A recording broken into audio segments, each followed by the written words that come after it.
আজকের গল্পে দুই বোনের কথা বলা হয়েছে যাদের বাবা দুটি বিয়ে করেছিলেন। দেখা যায় যে তাদের সৎ মায়ের ব্যবহার তাদের সাথে খুব একটা ভালো ছিল না। ওই দুই বোনের মধ্যে বড় বোনের নাম ছিল সুমি।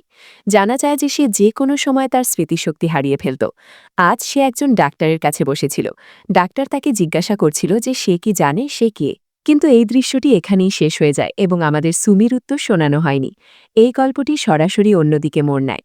দেখানো হয়েছে দুই বোন এবং তাদের বাবা অন্য জায়গা থেকে নিজেদের বাড়ি ফিরে আসছিলেন। দুই বোনের মধ্যে একে অপরের প্রতি খুব বেশি ভালোবাসা ছিল। আর এখানে যখন তারা দুজন হাসাহাসি করে খেলছিল, তখন তাদের হাসির আওয়াজ শুনে তাদের সৎমা তাদের ভেতরে ডাকেন। সুমি ভালোভাবেই জানত যে সে অবশ্যই তাদের বিরুদ্ধে কিছু না কিছু বলবে। তার এই ধরনের আচরণের কারণেই সুমি তার সৎমাকে খুব ঘৃণা করত। এখানে বোঝা যায় যে সুমি তার প্রিয় ছোট বোনের খুব খেয়াল রাখত এবং তাকে খুব ভালোবাসত। সে এটা একদমই সহ্য করতে পারত না যে কেউ তার ছোট বোনকে কিছু বলে চলে যাক। এখন যেহেতু এই মহিলাটি তার বাবার স্ত্রী ছিল, তাই সে কিছু না বলে তার বোনকে নিয়ে সেখান থেকে চলে যায়। যখন সে তার ঘরে গেল তখন দেখল যে সবকিছু খুব সুন্দরভাবে গুছিয়ে রাখা হয়েছে এবং তার ঘরের সেটআপ বেশ ভালোভাবেই করা হয়েছে। আসলে এই সব কিছু তার সৎমাই করেছিলেন, কারণ তিনি সুমিকে একদমই পছন্দ করতেন না। তাই সুমি একদমই চাইত না যে তিনি তার কোনো কিছুতে হাত দেন। এবং তার এটাও মনে হতে শুরু করেছিল যে সম্ভবত তিনি আমাদের বাবাকে দেখানোর জন্যই এগুলো করছেন। এতে সে খুব রেগে যায়। সে খুব বিরক্ত হতে থাকে যে কেন তিনি আমাদের সবার থেকে দূরে থাকতে পারছেন না। সে এখানে খাবার সময় বলতে লাগলো যে তিনি আমাদের কাছ থেকে আমাদের বাবাকে কেড়ে নিতে চেয়েছিলেন। রাগে উঠে সে তার বাবার ঘরে চলে যায় এবং গিয়ে তার বাবার সব জামাকাপড় নিজে গুছিয়ে রাখতে শুরু করে, এই ভেবে যে এর আগে যেন তার সৎমা এসে এই জামাকাপড়গুলো গোছাতে না পারেন।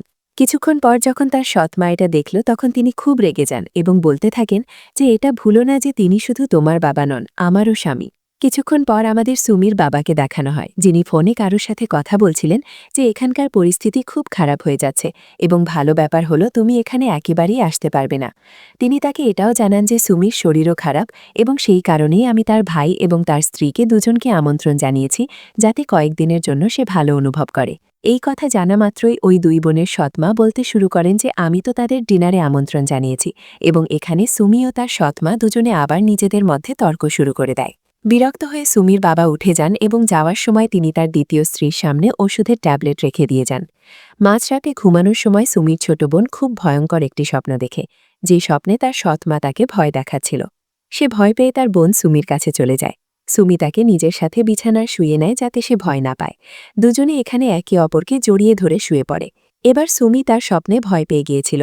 সে তার স্বপ্নে তার নিজের প্রথম মা অর্থাৎ আসল মাকে দেখেছিল। সেই স্বপ্নেই সে এটাও দেখে যে তার ছোট বোনের শরীরে রক্ত লেগে আছে, যার ফলে তার হঠাৎ করে ঘুম ভেঙে যায়। তখনই সে দেখে যে তার আসল মায়ের আত্মা ঠিক তার সামনে দাঁড়িয়ে আছে এবং তার মাথা কেটে নিজে থেকেই তার সৎ মায়ের মাথার সাথে জুড়ে যায়, এবং এখানেও তার ঘুম ভেঙে যায়। মানে সে তখনও স্বপ্নেই ছিল। সে দেখল যে যখন তার শরীর একটু খারাপ হতে শুরু করেছিল, তখন সে তৎক্ষণাৎ নিচে কিছু নেবার জন্য যায়। এটা দেখে তার সৎ মা বলতে লাগলেন যে কি কাকতালীয় ব্যাপার না যে আমারও এই সময়েই শরীর খারাপ হতে শুরু করেছে। দেখানো হয়েছে যে সুমি সেখানেই একটি বাক্স পায় যা তার মায়ের ছিল। তাতে তাদের ফ্যামিলি ছবি ছিল। আমরা এখানে জানতে পারি যে এদের আসল মা এখন আর এই পৃথিবীতে নেই, অর্থাৎ মারা গেছেন। কারণ এটাও ছিল যে সে তার স্বপ্নে তার আত্মা দেখেছিল। আর যখন তিনি অসুস্থ থাকতেন তখন তার বাবা তার দেখাশোনা করার জন্য একজন নার্স রেখেছিলেন, এবং সেই নার্স অন্য কেউ নন বরং ওই মহিলাটিই ছিলেন যিনি এখন তাদের সৎমা। এটা দেখে সুমির খুব রাগ হতে শুরু করে। তখনই সেখানে তার ছোট বোন এলো এবং তাকে রাগ করতে বারণ করতে লাগল। দেখলে বোঝা যায় যে তার হাতে কোনো আঘাতের চিহ্ন ছিল। সে জিজ্ঞাসা করতে লাগলেন যে এটা কিভাবে হলো, আমাকে বলো। এখানে সুমির মনে হচ্ছিল যে এটা সুমির সৎমা করেছে। এভাবেই কিছুক্ষণ তাদের মধ্যে এই বিষয়টি নিয়ে কথা চলতে থাকে, এবং রাতে সুমির কাকা এবং কাকিমা দুজনে ডিনারে আসেন। আজ ডিনার টেবিলে ওই দুই বোন ছিল না। ওই গেস্টদের সাথে সুমির বাবা এবং সৎমা দুজনে একসাথে বসে ডিনার করছিলেন। সুমির মা সুমির কাকিমার সাথে অদ্ভুত ধরনের মজা করতে শুরু করেন। এমন করতে দেখে তার খুব অদ্ভুত লাগে যে তখনই হঠাৎ করে তার কিছু একটা হতে শুরু করল। সম্ভবত তার শরীর বেশ ভালোভাবেই খারাপ হতে শুরু করেছিল। যখন বিষয়টি একটু শান্ত হলো তখন তারা দুজন ওই বাড়ি থেকে চলে যান। পথে ফেরার সময় সুমির কাকিমা তার স্বামীকে বলতে শুরু করলেন যে ওই বাড়িতে কারোর ছায়া আছে। আমি নিজে আমার চোখে কোনো বাচ্চার আত্মা সেখানে দেখেছি। বাড়িতে আমরা দেখি যে সুমির সৎ মায়েরও এখন অদ্ভুত অদ্ভুত অনুভূতি হতে শুরু করেছিল। ঠিক সেই জায়গাতেই যেখানে সুমির কাকিমা ওই ছোট বাচ্চার আত্মা দেখেছিলেন, সেখানেই তিনি একটি পিন পড়ে থাকতে দেখেন। যখনই তিনি ওই পিনটি তোলার চেষ্টা করছিলেন তখনই হঠাৎ করে কোনো এক অদ্ভুত হাত তার হাত ধরে ফেলে। সে জোরে চিৎকার করে আতঙ্কিত হয়ে যায়। ঠিক সেই সময়ে আমাদের সেখানে তার পেছনে সবুজ রঙের জামা পরা একটি মেয়েকে দেখানো হয়। আতঙ্কিত হয়ে সে সেখান থেকে দৌড়ে গিয়ে তার স্বামীকে জানায়, কিন্তু তিনি তার কথায় খুব একটা গুরুত্ব দেন না। তারপর তিনি তার মেয়ে সুমির কাছে যান এবং বলতে লাগলেন যে আমি কি জানতে পারি যে বাড়িতে আসলে কি হচ্ছে। কিন্তু সুমি তাকে কিছু বলে না। আসলে সেও তার বাবাকে ভালো মানুষ বলে মনে করত না। একদিন সুমি তার ছোট বোনের সাথে খেলছিল, তাকে শীষ দেওয়া শেখাচ্ছিল এবং সেই সাথে তাকে এটাও বলছিল যে পাখিদের কিভাবে মারা হয়।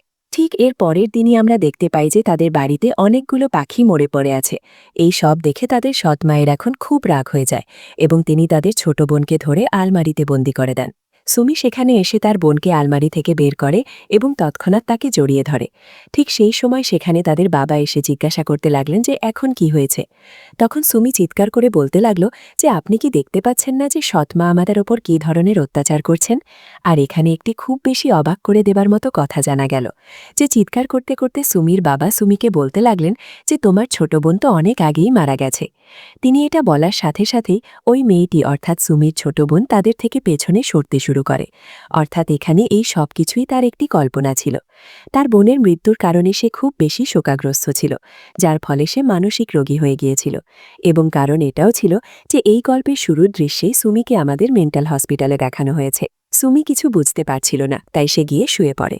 পরের দিন সকালে যখন সে ঘুম থেকে উঠল তখন দেখল যে তার সৎমা একটি বস্তায় কাউকে বন্দি করে খুব জোরে জোরে মারছেন।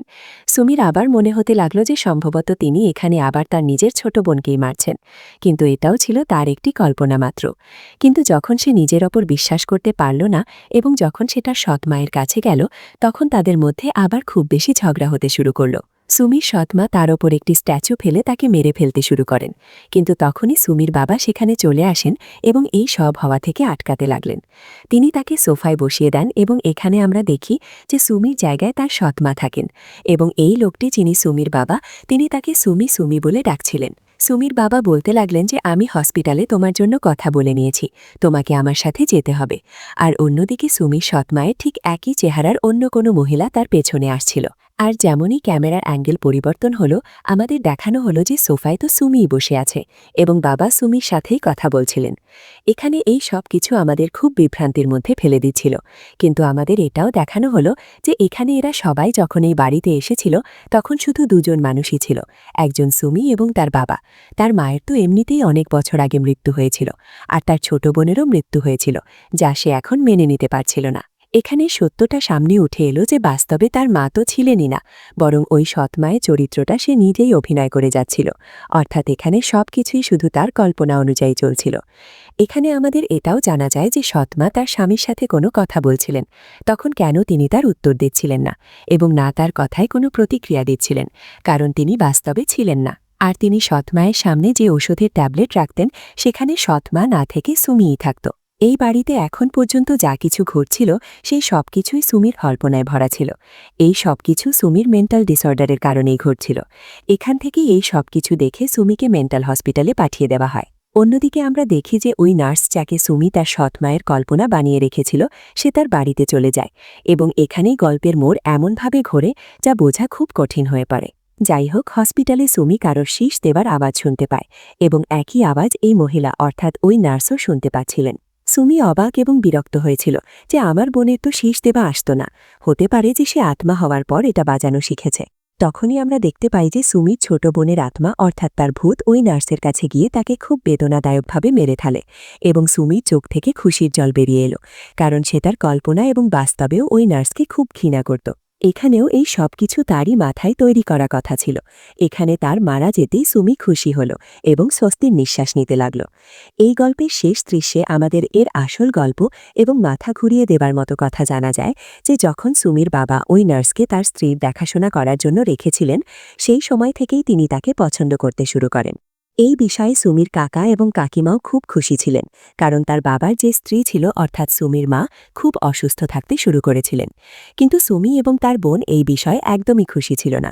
এই সব দেখেই অসুস্থ অবস্থায় সুমির মা আত্মহত্যা করেন, নিজেকে গলায় দড়ি দিয়ে নিজের প্রাণ কেড়ে নেন।